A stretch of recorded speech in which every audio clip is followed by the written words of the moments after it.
Okay, welcome back to day 251. We're getting closer. Almost sub 100. That is pretty major. It's still a very long way to go, but it's pretty major.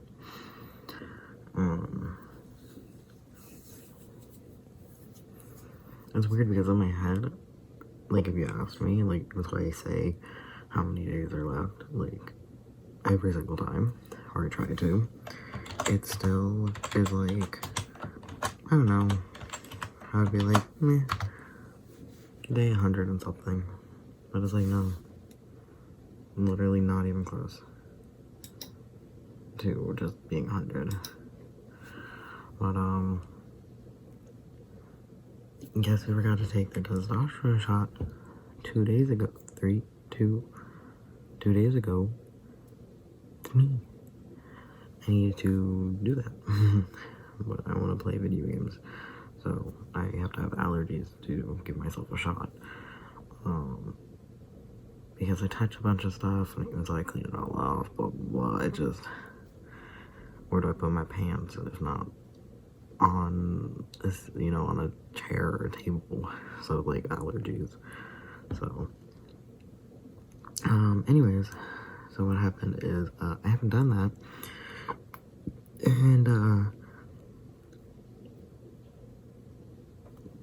sorry, I had to hiccup, burp thing, air bubble, but, also my game, nope, my video completely pixel glitched. Anyway, the point was that I need to give myself a testosterone shot, and I need to do that before going to bed, or else. But I haven't done a lot of things. I have a list, but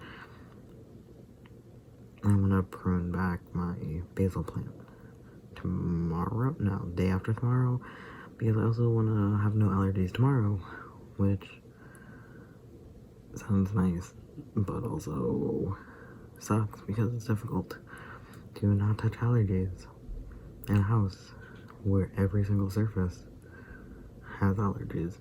Also, a fly kept landing on my face, and I didn't like that. So, that's fun.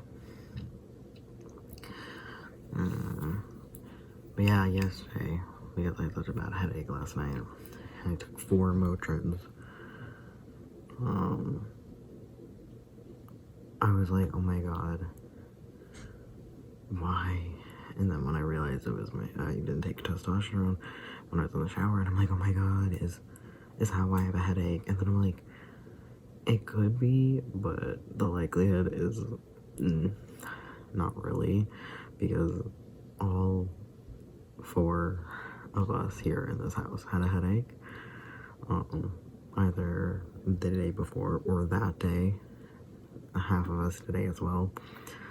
So we're like, god, it just sucks. I didn't mean to look at the camera. There's just a green light over there, but I know staring into cameras is a little inherently creepy. I guess you're not, I don't know, it's like it's inherently creepy. Anyway, I keep wanting to go driving with a family member to teach them how to drive so they get more comfortable behind the wheel, because they're not very comfortable. However, we haven't done it because one or both of us don't feel well, or we have other stuff to do, or since we only have one car, someone else has the car, but also they're uncomfortable with it. So if they're like, no, I don't want to, it's like, yeah, if you don't feel comfortable, that's kind of the reason. Anyways, look, it's a pudgy duck statue. So anyways, what else?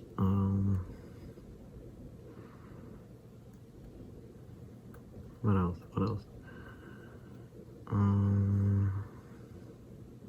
My dad finally texted back for the first time in months. To be fair, I didn't text him a lot, but I texted him and he finally replied. I'm like, that's fun. Other thing is, I watched a really nice video when yesterday's video was going up and uploading and all that. It was, oh man.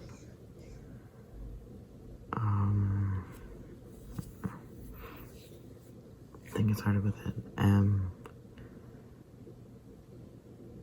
Was it Minna Ann? There was N's. It started with an M. There were N's in it, and there was A's in it. That's where my brain's at with the name. I could be wrong, but that's where it was.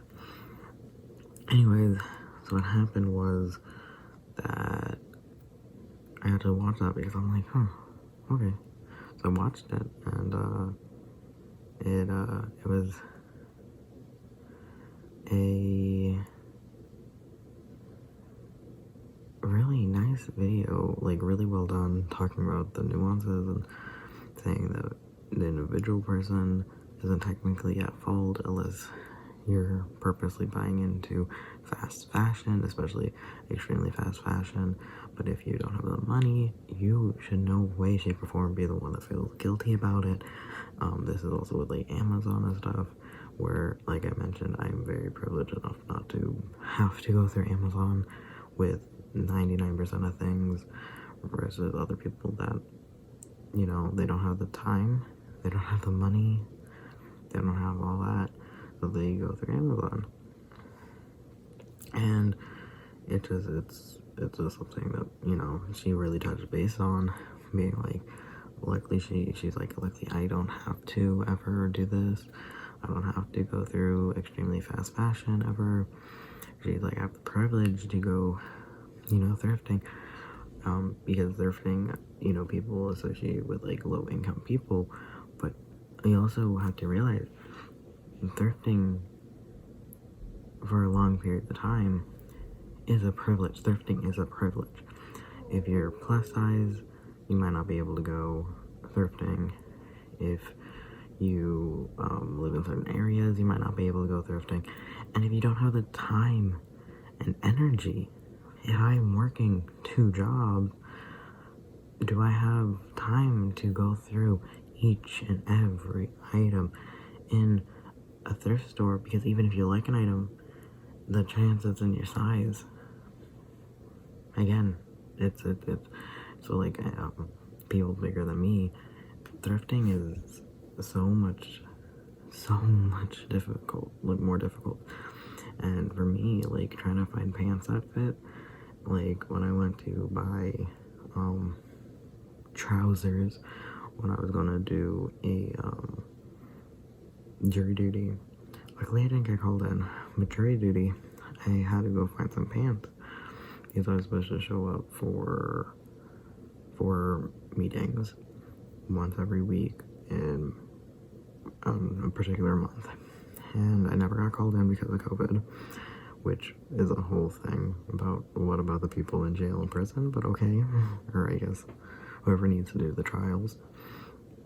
But what happened is I had to go buy these pants and trying to find pants that I like, pants that are my size, that fit me, because even if they're my size, what if they don't fit right, they don't, too long. Like my sibling got these pants and they're beautiful, zipper is busted, and she's like, oh, I can fix it, but I'm like, I don't know, man, they look pretty long.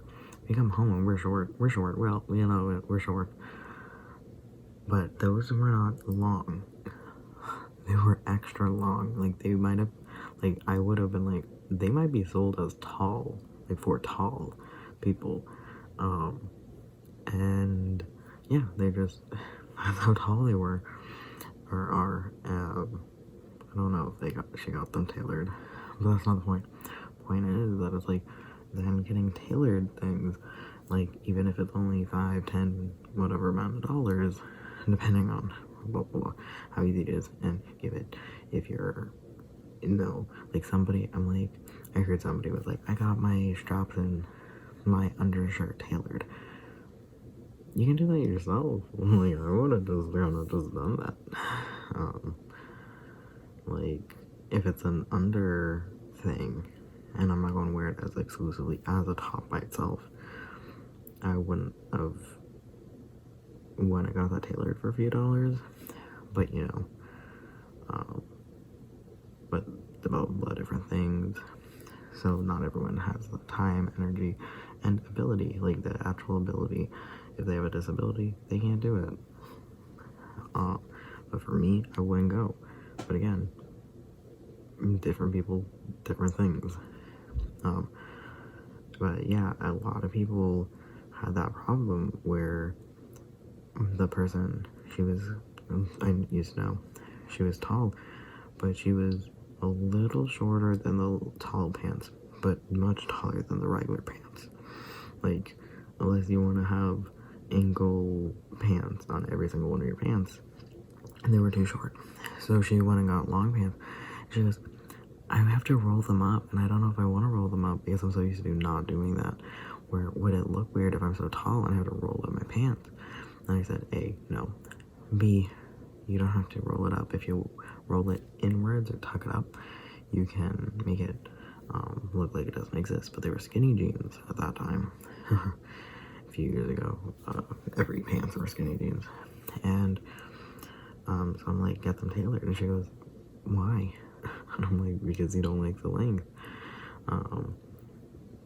Especially since they were very expensive jeans that she got, like very high quality, like special made tall pants, and it's worth it. But I will talk for me, who never got anything tailored for me, is why I'm saying that, like, for me, short pants hit me perfectly.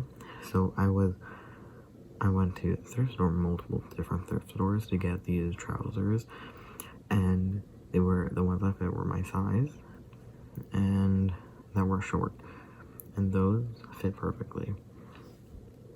And yeah, it was a privilege that I'm my size, that actually worked, and I'm in an area that would have those particular types of items in thrift stores around here.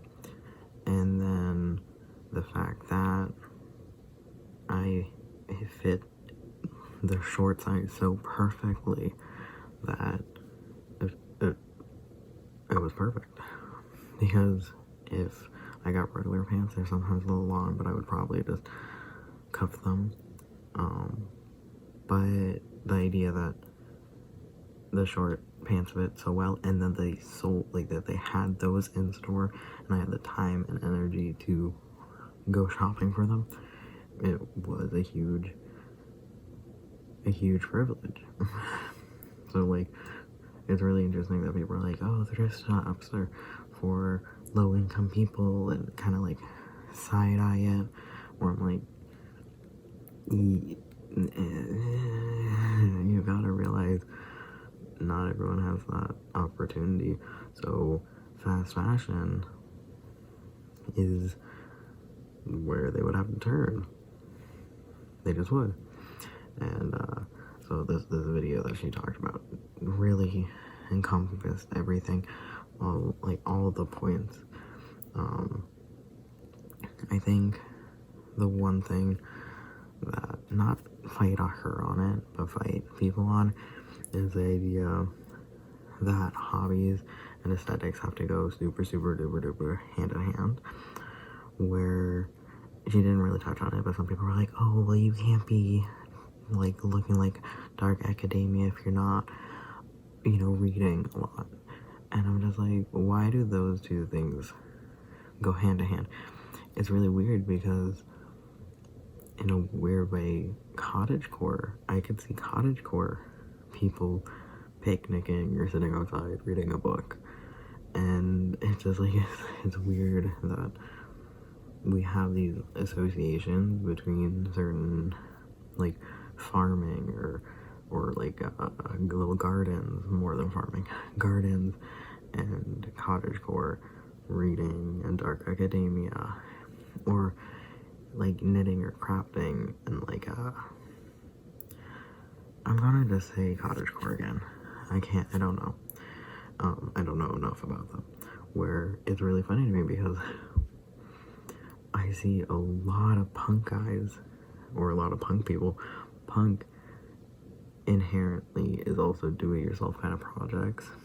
Like I said it once, I said it 1,000 times. A lot of people, a lot of stores previously and continue to try to sell punk looking stuff, and it always feels so artificial, because it is. With punk culture in its, thing, is making your own stuff, making patches, wearing particular buttons. Some people make their own buttons, and it's really interesting because I wonder, but so yes, those two things go hand in hand, but it's not the only aesthetic that does it, is what I'm saying.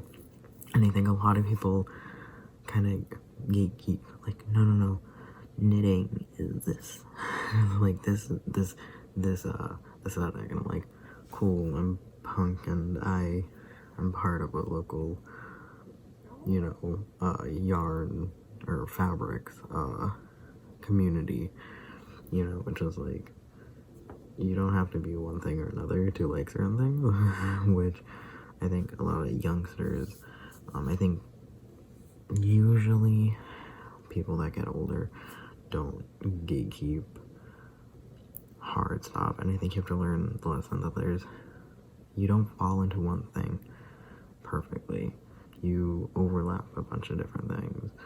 I'm a punk gamer who has 32 plants and make stuff. I knit, I make a bunch of stuff, I sew a bunch of stuff. I got a 30-year-old vintage sewing machine, you know what I'm saying? I have that deck.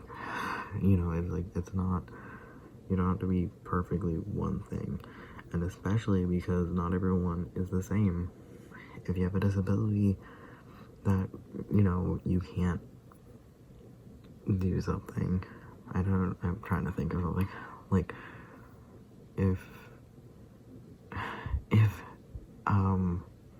Kindles or electronic readers aren't, or especially electronic readers with Braille, aren't your aesthetic, it doesn't matter if you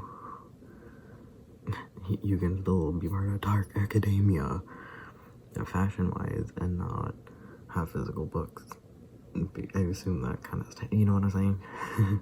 You don't have to be perfectly one aesthetic and one tied into other cultures. And again, that's not what she said at all. This is not her. It was just someone else that I saw where they were said, and they said something like that. It was like, oh, I can't remember, but it was just like cultures, subcultures overlap, and a lot of subcultures, like certain punk guys, I bought a patch. Other people can do it. I never made a patch before in my life, but I have a patch jacket. You know what I'm saying?